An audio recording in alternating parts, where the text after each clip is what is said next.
La Révolution couvre une période de 10 ans qui s'étend de l'ouverture des États généraux le 5 mai 1789 au coup d'État du 18 Brumaire le 9 novembre 1799 mené par Napoléon Bonaparte. Une décennie qui a suivi la chute de la monarchie française, l'entrée en République et a profondément et durablement bouleversé la société française. Quels sont les événements qui ont déclenché la Révolution française ? Les événements qui ont conduit à la Révolution française sont de nature diverse, à la fois sociale, économique et politique. L'ancien régime est en crise, la dette publique atteint les sommets et la société d'ordre est de plus en plus critiquée.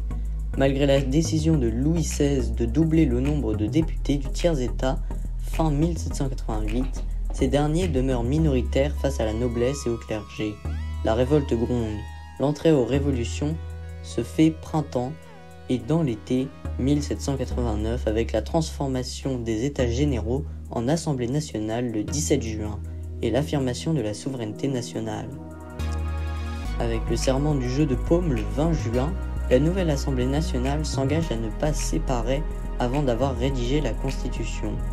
Le 9 juillet, les députés se déclarent Assemblée nationale constituante et la prise de la Bastille le 14 juillet sauve la Révolution d'un coup de force alors que le roi menace de faire intervenir les troupes dans la capitale. Et quelles sont les grandes étapes de la Révolution française ?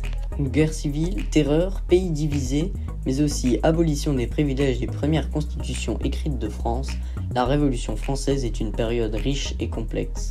Après la prise de la Bastille le 14 juillet et la déclaration des droits de l'homme et du citoyen le 4 août 1789, l'unité fait le long feu et la confusion règne. Les droits seigneuriaux sont abolis par les députés, mais Louis XVI s'oppose avec virulence à cette mesure. Après l'interruption de sa fuite à Varennes, le roi perd la confiance du peuple. La monarchie constitutionnelle est un échec. Le roi use de son droit de veto pour empêcher le travail de l'Assemblée. Dans le contexte de la guerre contre les armées prussiennes et autrichiennes qui débute le 20 avril 1792, l'hostilité du peuple à l'encontre de Louis XVI grandit. Le 10 août, la foule des sans-culottes envahit le palais des Tuileries. Louis XVI et sa famille sont alors emprisonnés.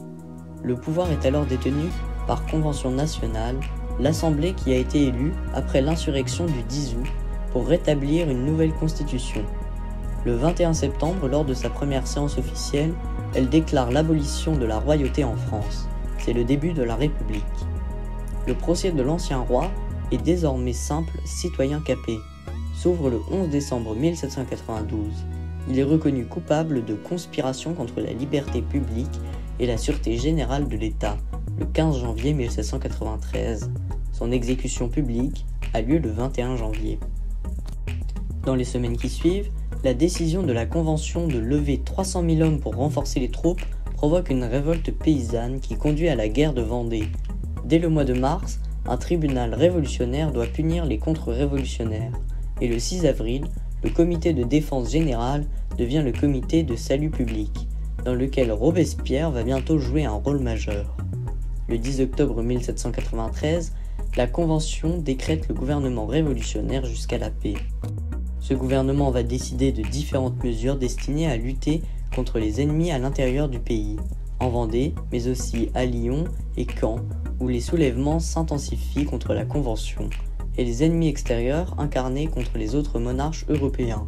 On appellera cette période mouvementée la Terreur. Entre l'été 1793 et juillet 1794, près de 17 000 personnes furent officiellement condamnées à mort, mais on estime qu'il y eut en réalité plus de 30 000 exécutions.